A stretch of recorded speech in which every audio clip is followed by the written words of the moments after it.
Sveiki, į Kauną atvykęs treneris Šarūnas Jasikevičius kartoja, Žalgiris savo žaidime naudoja labai panašias schemas kaip ir Stambulo Fenerbahče. Turkijos klubas yra per vieną pergalę nuo Eurolygos finalo ketvirto, bet Jasikevičiaus teigimu niekas dar nebaigta. Treneris tikina, visos komandos namuose žaidžia geriau. Jasikevičius nebejoja, Tomas Masiulis jam parengė staigmenų.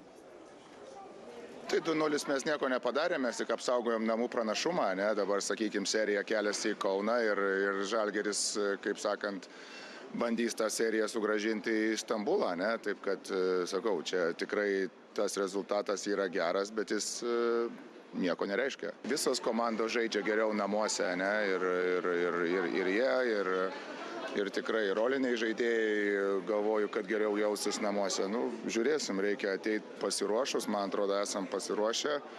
Bus kažkokiu tai surprizu, esu tikras ir reikės juos reaguoti. Tuo metu žalgiriečių treneris Tomas Masiulis pripažįsta, Stambule komandai trūko solidumo. Specialistas priminė išvyką padarytas klaidas, suvaržyta pačių žaidimo puolime, per daug papildomų progų puolančiai komandai, per laisvą atakuojančių varžovų judėjimą su kamuoliu. Su užduotimis nesusitvarkė Žalgiris serijai, iki 3 pergalių priverstas vytis čempionus. Masiulis tikisi, rytoj Kaune ketvirtfinalio serija bus pratęsta.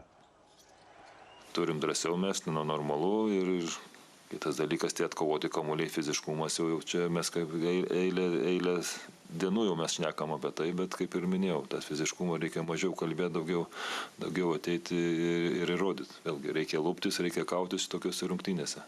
Tritaškiai metimai, negali vien pasikliauti metimais. Visų pirma, mes turim ir gintis, mes tikrai per daug duodam lengvai jiem judinti kamuolį ir per daug antrų šansų.